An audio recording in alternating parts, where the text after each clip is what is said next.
The person I picked for today is Blaise Pascal, and he's a century after John Calvin. We did Calvin 2 weeks ago. So his dates, you can see he lived a very short life, 1623 to 1662. And the work that we'll be drawing from is called the Pensées. That was a title given to it after his death. After Pascal died, they found in a trunk of fragments of a major work that he was working on called the Apology of the Christian Religion.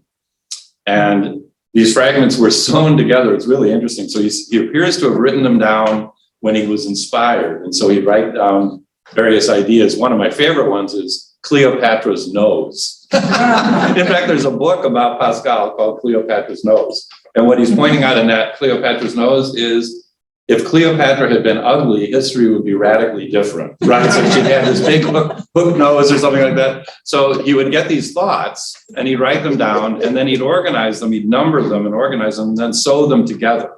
And so they found these fragments in this trunk and they didn't know quite how it was supposed to go together.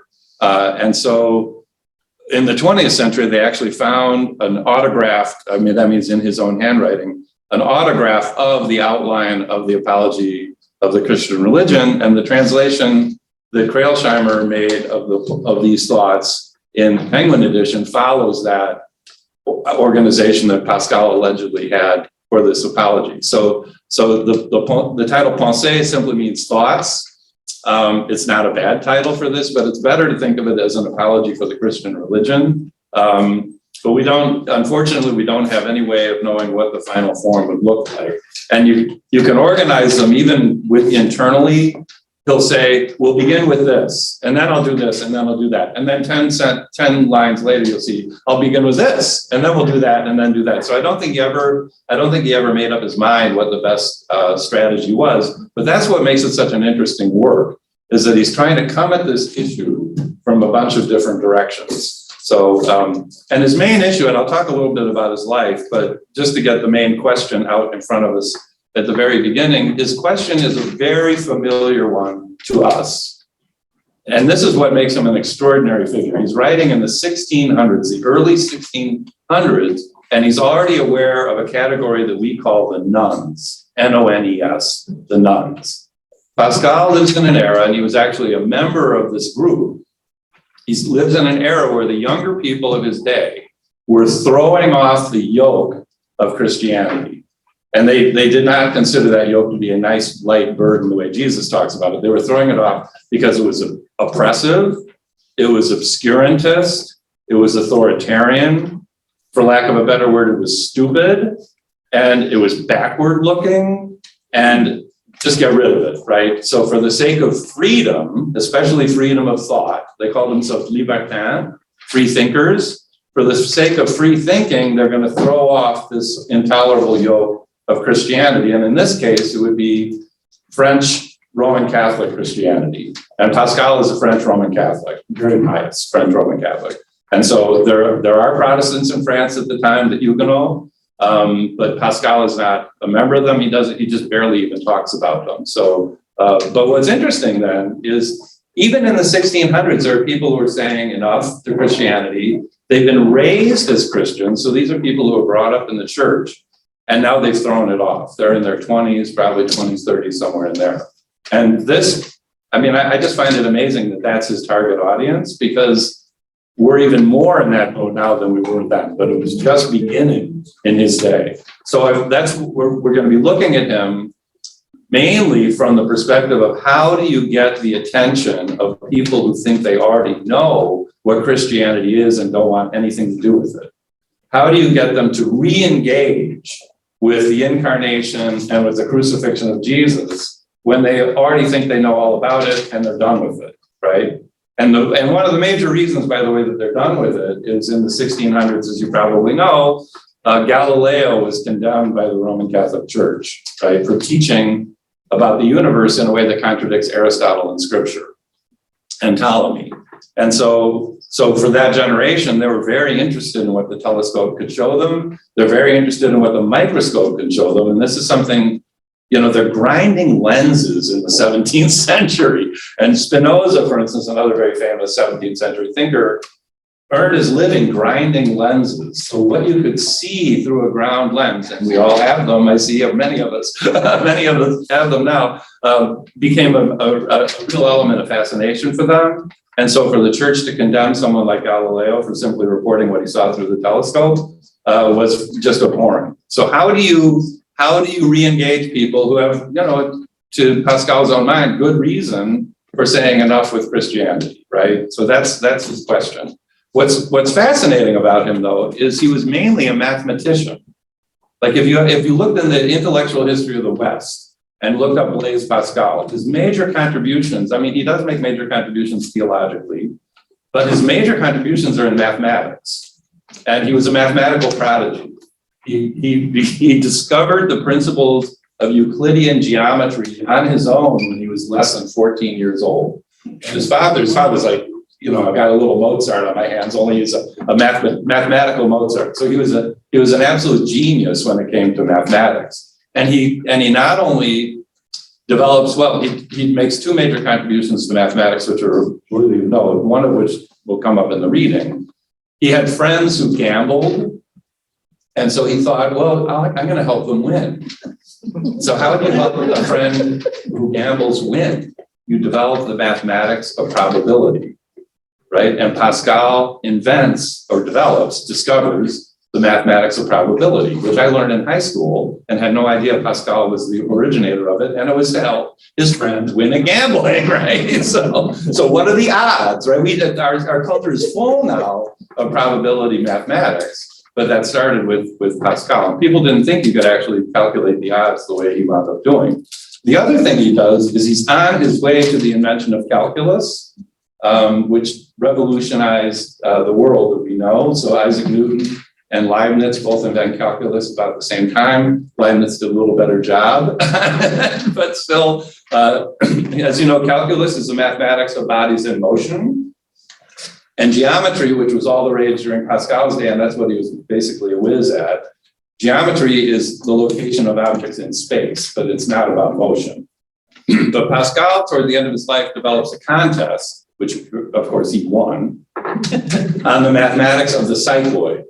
And the cycloid is the line that's sketched if you put a piece of chalk in a bike tire and then roll it along the wall.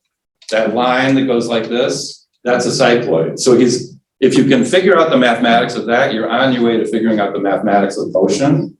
And Pascal solves the problem of the cycloid. It's great though. He has this contest. Everyone submits their entries. He goes, I won! So here's a man who knows he's very bright and he's very proud of it, right? So this is going to be one of the things with which he wrestles is his own pride. But I just find him absolutely fascinating. He also built for his father, who did a lot of work with numbers. He built one of the first mechanical calculators that was ever built. I think the first one was built in China, but Pascal designs, it almost killed him to design this thing. He designs a mechanical calculator for his father to make it easier for him to do his work.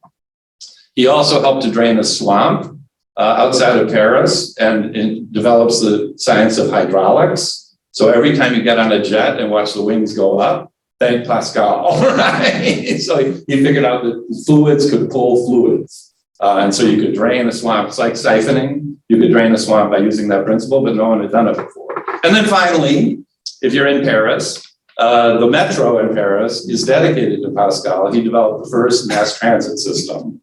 So he's one of these people, and you can see this with Descartes and with others, that they want to use mathematics, they want to use clear and distinct ideas to improve life in the world, right? And so one of the consummate goals of all of these free thinkers and of the Enlightenment was medicine, right? They wanted to use the insights into reality to make life better for people. And Pascal does that. He builds a calculator for his father, builds the metro for Paris, it wasn't the metro we know now, but still is on its way. He uses hydraulics to drain swamps that are giving rise to mosquitoes that are causing illness, et cetera. So he's really a remarkable person. But what we'll look at him today with regard to is his attempts, and never published during his life, his attempts to win the attention of these very people of whom he's a member, right? So he is he is a free thinker. He does look through the telescope. He does look through the microscope. He does use mathematics in a way that the church would probably find abhorrent to try to improve life. but he also is a devout Christian, right? So how can he get his contemporaries to take Christianity seriously again? This is the hardest thing to do. It's much easier, I think, to introduce Christianity to people who've never heard of it than to try to reintroduce Christianity to people who are sick of it, right? And they have a million reasons why they're sick of it. So this is going to be his attempt. What we'll look at are primarily his attempts to use reason to do that, because of course that's their strong chord. That's the chord they play on, is the free use of reason. So he thinks you can actually prove the truth of the incarnation and crucifixion by using reason, but he doesn't think that's saving faith, right? So he says faith is different than proof.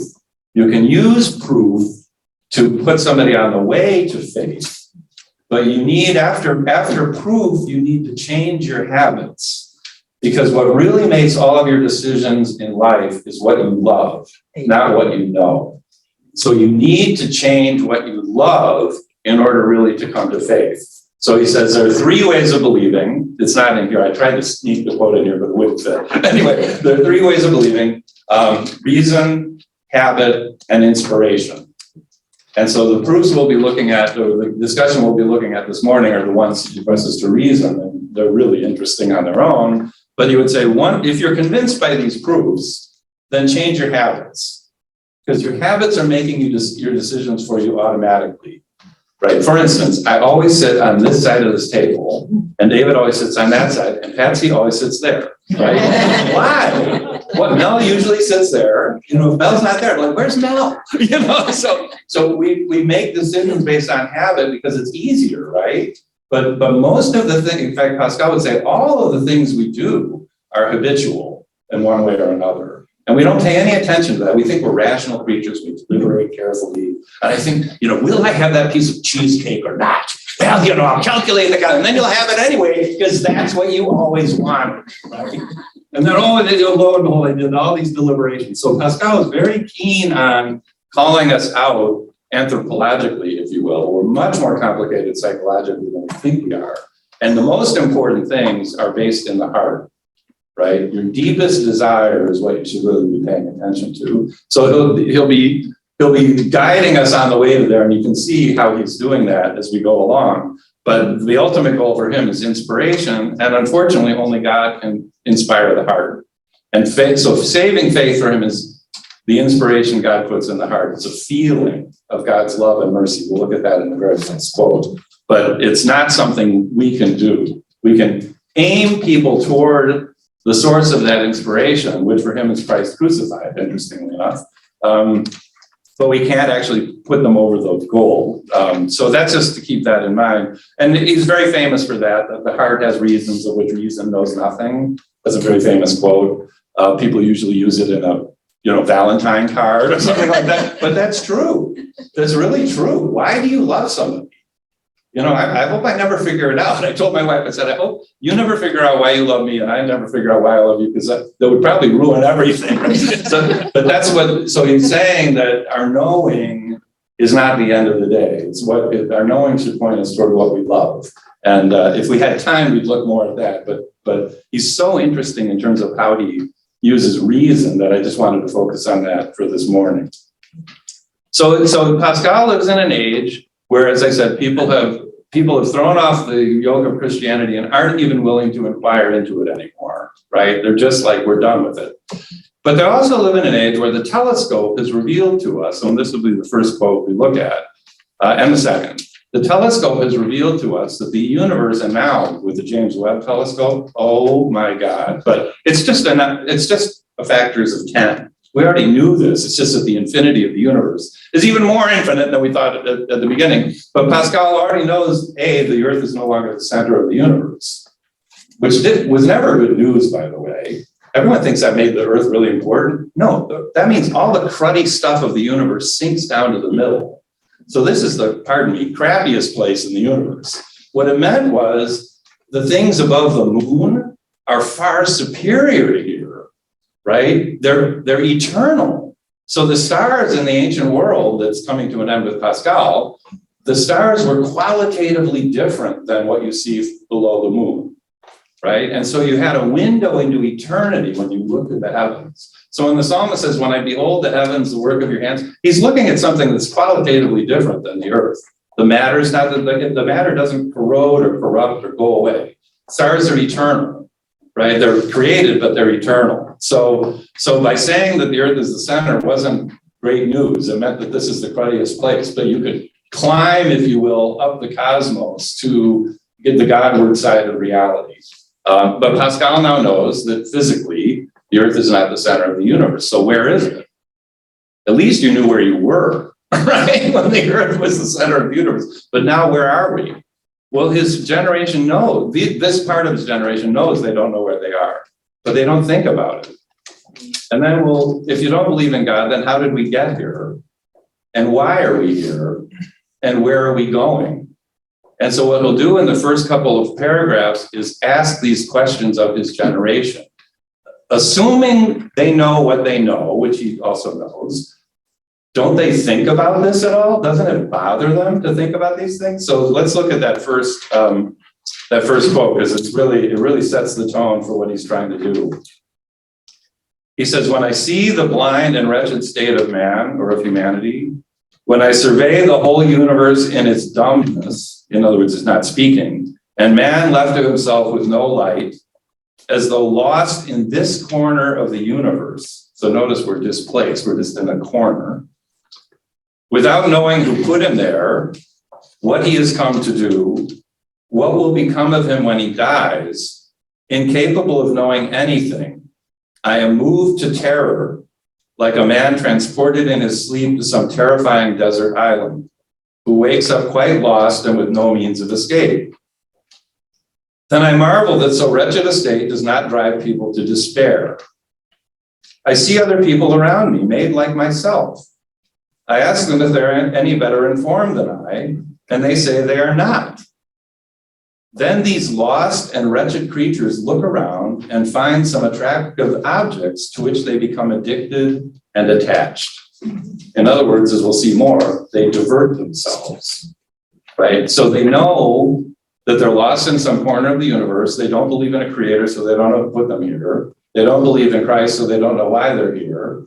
They don't believe in the resurrection, so they don't know what's going to happen to them after their death. And what they decide to do instead is look at bright, shiny objects that make them forget all about it, right? And this is his generation, right? So they're looking through the telescope and seeing these things, and then they're playing cards. And he's helping them, right? He's helping them win. I love this guy, right? So he himself knows because he diverted himself similarly, obviously. So that's his approach, is to say, you know these things, but you're not thinking about them. The word we would use is existentially, right? And he's really one of the first existentialists, I think. And then he sort of parodies them by speaking in their own voice. So again, these are people who think they're following the free use of reason. So this is what one of them says. I see the terrifying spaces of the universe hemming me in, and I find myself attached to one corner. I love the way he talks about that. One corner of this vast expanse without knowing why I've been put in this place rather than that. I mean, why Earth and not Mars, right? Or why this brief span of life allotted to me should be assigned to one moment rather than another of all the eternity which went before me and all that will come after me. I see only infinity on every side, hemming me in like an atom or like a shadow of a fleeting instant. All I know is that I must soon die, but what I know least about is this very death which I cannot evade. Just as I do not know whence I come, I do not know whither I am going. All I know is that when I leave this world, I shall fall forever into nothingness or into the hands of a wrathful God. But I do not know which of these two states is to be my eternal lot. Such is my state, full of weakness and uncertainty. And my conclusion from all this is that I must pass my days without a thought of seeking what is to happen to me. That's an amazing paragraph, I think. I mean, this is me, right? So this is when I was younger, very young, these are the questions that really bother me. It's really amazing to read somebody who gets that. So if they're not your questions, that's fine. But the thought that what awaits us is nothingness, that thought still haunts me. So that's the universe Pascal lives in. That's the universe his free-thinking friends live in. But what he sees them doing is refusing to think about the meaning of what they're discovering. So you throw off Christian faith, you throw off faith in God, maybe you have the God of reason, but that may not help you very much. You throw all this off and then you don't think about it, right? You don't think about it at all. So why were you given reason if not to think about what the meaning of your life is given the situation in which you find yourself? So that's the hook. And I think actually it's a pretty good hook. it's a very interesting one. And so one of his greatest gifts is to riff on diversion, right? And if you want a culture that knows all about diversion, I present to you Exhibit A, right? This. How many hours have you lost because of this piece of you-know-what, right? This one. And actually all the algorithms are meant to hook you, right? They're meant to divert you. If you read Pearls Before Swine, it's our favorite comic strip. They're always, Pig is always saying, I'm not going to look at my cell phone. And then, all of a sudden he does. And 5 hours later, his eyes are like this and he's horrified by what he's done. So diversion. See, we divert our attention. We divert our attention away from death. We divert our attention away from the meaninglessness of life in the universe, at least as it looks empirically. And we just find bright, shiny objects to look at and divert ourselves, especially things that feed, he didn't know this at the time, chemically what it was, but it's dopamine, right? It's dopamine that gets people hooked on gambling because the anticipation of it, like watching a game. I watched the Notre Dame Boston College game yesterday, the first half. The second half apparently was a snow bowl, but the first half, if somebody had told me they're going to be up 37-0 at the half, it would be, no. The whole point is anticipating what's going to happen, right? So the long pass, guy throws a 50-yard pass. Is somebody going to catch it or not? Oh, it looks, it's impossible. Oh, he caught it. So that's diversion, right? Games are tremendous diversion. And people are playing games in Pascal's day, not only cards, but also tennis. There's a form of tennis where they hit the ball up onto a roof, apparently, at some point. So he's aware that diversion makes us happy. And it does. He says it's the only, for people who aren't thinking about where they're going, where this whole thing ends up, diversion is the only happiness we have, right? So he says in the third paragraph, the only good thing for men is therefore to be diverted from thinking of what they are. I mean, isn't that interesting? They're using their reason to stop thinking about what they are. That's the joke. Is to be diverted from thinking of what they are, either by some occupation, which takes their mind off of it. And we're very good at this in America in particular. I'm so terribly busy. I'm so busy, I don't even know how busy I am. A, that gives me tremendous status. And B, that keeps me from thinking about anything. Because I'm just going from one thing on the calendar to the next one. It's beautiful. I love days like that. Zoom meeting here, in-person meeting there, lunch with somebody there. God help me if I have a day with nothing on the calendar, right? A, I'm unimportant, and B, I have to think about myself, right? So it isn't just the smartphone, it's being busy. We love being busy. And so as he says, either by some novel or agreeable passion, which keeps them busy, but then also like gambling. What's another thing that feeds dopamine? Hunting. If you handed somebody the rabbits and said, here they are, don't bother hunting, they'd say, what are you, crazy? I'd rather go ride around all day and not get anything than just sit there and be given the rabbits, right? Hunting, some absorbing show, the Fulton Theater or the music theater, right? That makes you lost in it. In short, by what is called diversion. This is why men are so fond of hustle and bustle. This is why prison is such a fearful punishment. That is why the pleasures of solitude are so incomprehensible, right? And so the last thing we want to be is alone in silence in a room, right? That's the last place we want to be. So you know whether or not you found what is true and what is good if you want to be alone in silence in a room. Not all the time, right? Not to hide from the world. But if you seek solitude and if you seek silence and you don't seek busy and you don't seek glittery things, then you know that you actually found what is real. And he says this very famous quote, I love this, I almost tattooed it to my forehead.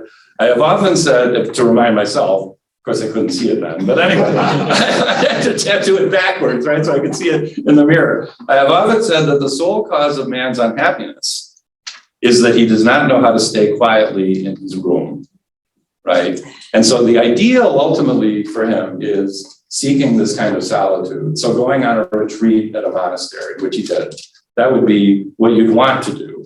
But we use solitary confinement as a punishment, right? If you told a Buddhist monk, I'm going to throw you in solitary confinement for 10 years, he said, well, I've been trying to do that on my own. You're going to pay for that?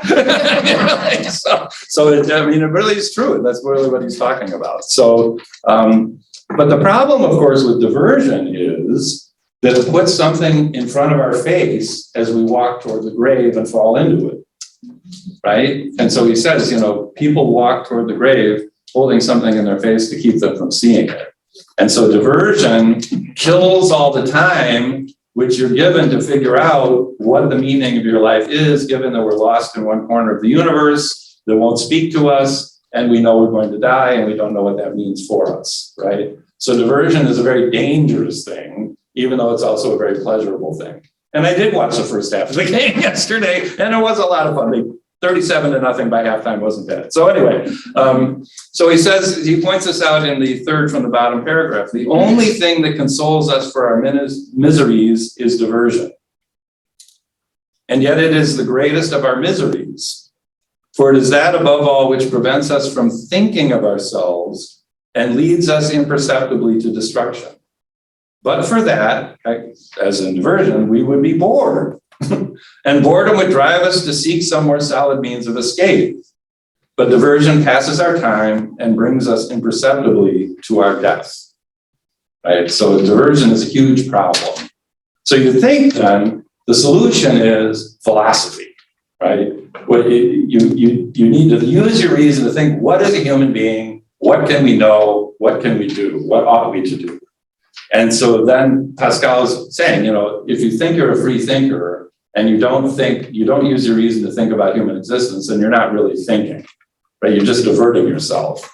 So what happens when you turn to think about yourself, right? What happens when you use a reason to think about what you are as a human being?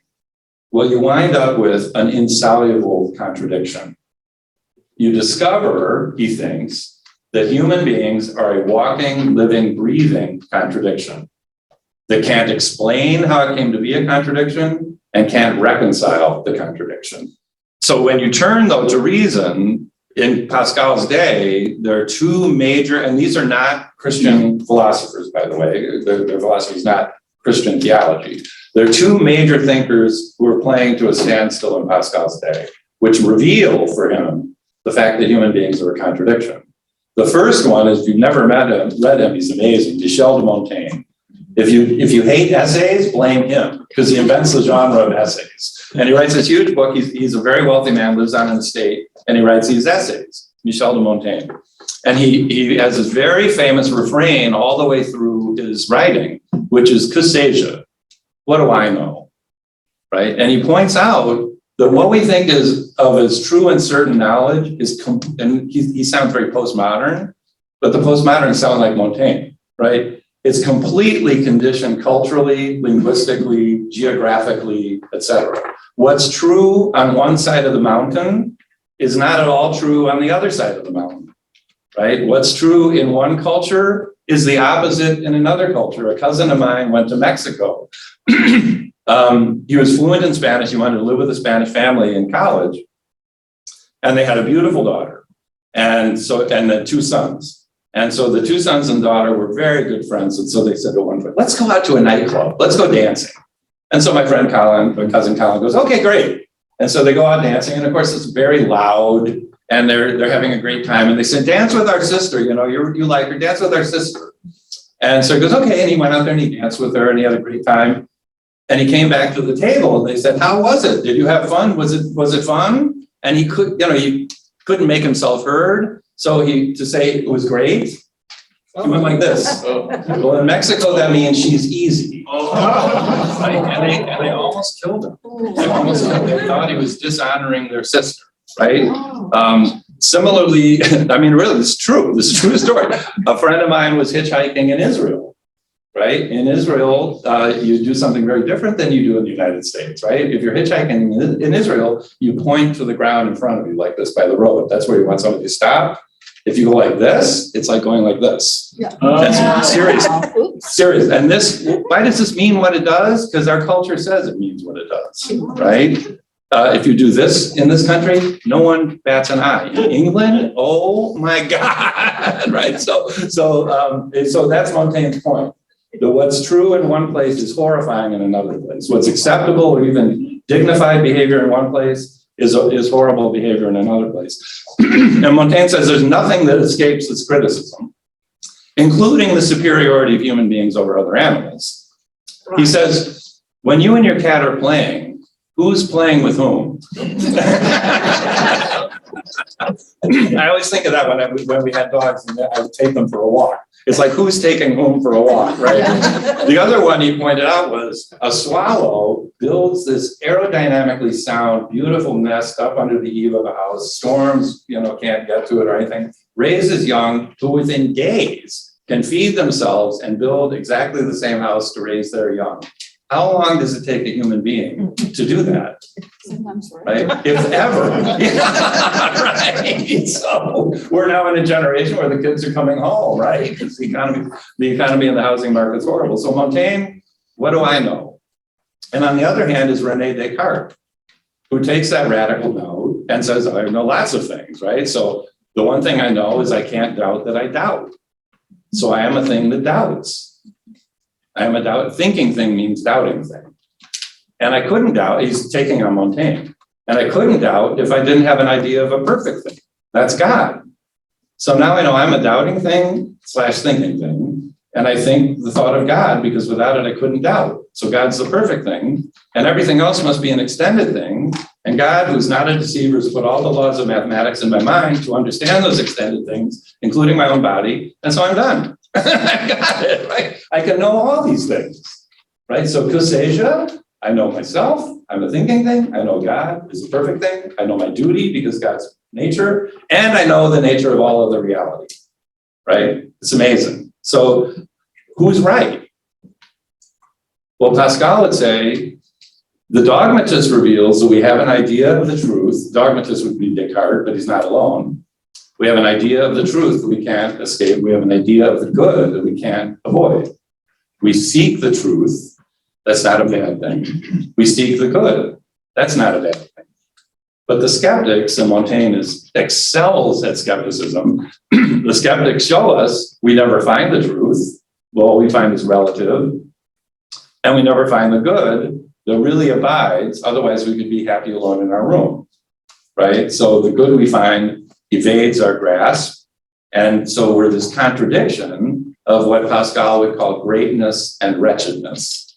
So the bottom quote, going on to the next page, really is anthropology in a nutshell. We desire truth and find in ourselves nothing but uncertainty. We seek happiness and find only wretchedness and death. We are incapable of not desiring truth and happiness, so we can't stop desiring truth and happiness, and incapable of either certainty or happiness. We have been left with this desire as much as punishment as to make us feel how far we have fallen. And so you can see already, he thinks that proves what Christians say about Adam. That we, at one time, human beings enjoy the presence of God, who is the truth and the true good, and that we were happy and certain, and that we lost God through our own fault, and now we're looking for that certainty and truth and can't find it. We don't know where we are. We don't know how to get back. And so I won't go on and on about that, but you can already see, we have been left with this desire as much as punishment as to make us feel how far we have fallen. So the fact that we play to a draw between those who say we can know the truth with certainty and those who say we can't, those who say we can find happiness and those who say we can't, for him, that's the nature of our existence after the fall of Adam. He says we have an incapacity for proving anything which no amount of dogmatism can overcome. We have an idea of truth which no amount of skepticism can overcome. And this means we can vacillate drastically between a sense of our greatness and a sense of our wretchedness. We can go from incredible arrogance to just abysmal despair, often within seconds. I don't know about you, this happens to me all the time. That felt really good, but I'm such an awful person. Everything's so horrible. So you can flip from pride to despair just unceasingly, right? And so one of the great quotes is the one right after that. It's very short. It was right at the beginning of the ordering of the thoughts. He says, he's paraphrasing now one of his free thinkers. What must I do? I see nothing but obscurities on every side. Shall I believe I am nothing? Shall I believe I am God? Why not? Right? So you can either believe you're God, he thinks Descartes doing that, or you can believe you're nothing. He thinks Montaigne's doing that. Or his other favorite one is, shall I believe I'm an angel? That's Descartes. Or shall I believe I'm a beast? He would say that's Montaigne. Because then if you can't know anything, you might as well just eat, drink, and be happy and die, right? It's like living in the Shire with hobbits. That's right. Smoke your pipe weed, enjoy life, and then die. So that would be Montaigne. So this contradiction that we are, he says, comes from knowing that we're wretched. And that's why we divert ourselves. But knowing that we're wretched also means that we're great. Right? So if we're just wretched, if we were just beasts, we wouldn't be wretched. Do you think a squirrel goes around going, what's the meaning of my existence? Who put me here? And what's going to happen to me when I die? But no, squirrel goes out there a little worried now because the acorn crop wasn't that good this year. I don't know if it wasn't. Actually, I'm really worried about them. So they're very anxious. They're eating our pumpkins, right? So they didn't used to eat our pumpkins, but now they're eating everything they can find. But the squirrel isn't sitting there anguished about its wretchedness, right? So if you're wretched, that means you're great. Right? The experience of wretchedness, the experience of misery, the attempt to divert ourselves mean that we're great. So don't divert yourself with a smartphone. You're better than that. Your greatness means you're capable of being united to God. So don't squander it on a smartphone, right? And your wretchedness means you've lost God, right? But you're made for God, so you can't be happy without God. But your wretchedness doesn't mean you're just wretched, because then you wouldn't be wretched anymore. Right? This is one of the places where Pascal gets very badly understood. They think he's just being a pessimist. He's not a pessimist. It's contradiction. We're great and wretched, right? So he says, in a word, man knows he is wretched. Thus he is wretched because he is so, but he is truly great because he knows it. But you wouldn't know you were wretched if you weren't also simultaneously great. He says, man's greatness comes from knowing that he is wretched. A tree does not know it is wretched, because a tree isn't wretched, right? Thus it is wretched to know that one is wretched, but there is greatness in knowing one is wretched. See, so it's not simple. He thinks you can't use wretchedness to eliminate greatness. That's what he thought Montaigne was doing. And you can't use greatness to eliminate wretchedness. So he has this great strategy. If he exalts himself, I humble him. If he humbles himself, I exalt him. And I go on contradicting him until he understands that he is a monster that passes all understanding. Right? So we can't understand ourselves. We can know ourselves as this contradiction of greatness and wretchedness. We can know ourselves as these monsters, if you will, of contradiction, but we can't actually reconcile the contradiction. Okay, thank you, David. I'll see you in there. Okay, thanks. So these contradictions are really key to his whole thought, that we are a contradiction that we can't reconcile. And he says in the next quote, all these contradictions would seem to take me further from the knowledge of any religion, are what led me most directly to the true religion. So he thinks that if we take these contradictions seriously, we'll actually be led to the true religion, which is the religion of faith in Christ crucified, right? And you can see, and I'll anticipate this now for the sake of time, you can see why Christ crucified. Because what is Christ crucified? The unity of God, greatness, with wretchedness, a crucifixion, right? So in Christ, God unites with lost, wretched, dying humanity, right? And so and he seems to be a contradiction in that, but he's not. He's the one that reconciles the contradiction that we are. So that's the goal toward which he's driving. But there's another obstacle he has to take on in the meantime. And that is most apologies of the Christian faith, going all the way back to Justin Martyr in the early period, probably Philo of Alexandria even earlier than that. If you want to convince people to have faith in Christ, what's the first thing you have to prove to them? The resurrection would be one. Okay, that's good. Pardon me? Their own sinfulness. Their own sinfulness, that would be Pascal, right? So that would be their wretchedness and their greatness. But traditionally, it would be the existence of God. You had to prove the existence of God, without which the resurrection wouldn't happen, and without which sinfulness wouldn't make sense. So you're all right. You are all correct. But the apparent starting point, like Anselm, God is that than which nothing greater can be conceived. The first thing you have to do is prove to people who don't believe that God exists, and you have to use reason to do that. So Anselm with his ontological proof, as it's called, Aquinas with his proof of the 5 ways that the world is an effect, what's the cause, God, would be ways by which apologists traditionally have undertaken their work. And Pascal thinks this is a disaster, right? So he calls that theism. Trying to prove the existence of God by theism is just as bad as atheism, which denies the existence of God. Why? Because God does not want to be known without our knowing our own wretchedness. Because knowing God without knowing our wretchedness makes for pride. On the other hand, atheists are wrong because God doesn't want us to know our wretchedness without knowing God, because that's despair, right? But the problem then is atheism and theism are equally far from Christianity. So proving the existence of God by reason doesn't get anyone any closer to Christ. It gets them further away because it makes them proud, because they now know God without knowing their wretchedness, right? Without knowing their sinfulness.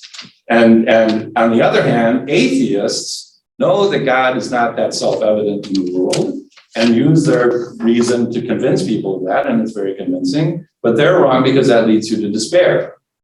Right? But on the other hand, they're both right. They're both right. See, it's a contradiction. They're onto a contradiction. He says, what can be seen on earth indicates neither the total absence nor the manifest presence of divinity, but the presence of a hidden God.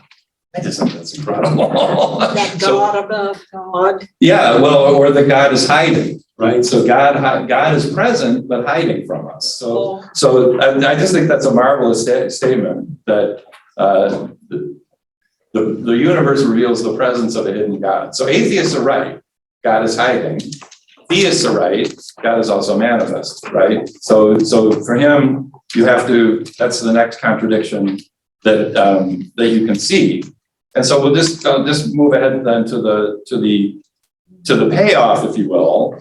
He says, knowing God without knowing our own wretchedness makes for pride. Knowing our wretchedness without knowing God makes for despair.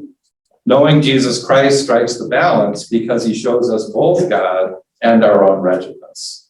Right? But there's this beautiful quote at the very end. I just wanted to get to it. I know we're out of time, but this brings all of these things together. He says, the God of Abraham, the God of Isaac, the God of Jacob, the God of Christians is a God of love and consolation. He is a God who fills the soul and heart of those whom he possesses. He is a God who makes them inwardly aware of their wretchedness and his infinite mercy, who unites himself with them in the depths of their soul, who fills the soul with humility, joy, confidence, and love, who makes them incapable of having any other end but in him. That's kind of the payoff for him, is that the love of God, the mercy of God fills your soul so that you can simultaneously be aware of your wretchedness and of God's mercy. And that knowing is so important. Yeah, absolutely. No. That brings you the peace. Right. No, that's the peace, right? And the joy. That's the joy. That's the happiness. That's also the humility, right? So he says Jesus Christ is a God that you can know without pride, and also then before you can humble yourself without despair. So he unites the positive elements of our greatness and wretchedness in himself. And so he saves us from despair on the one hand and from pride on the other. So anyway.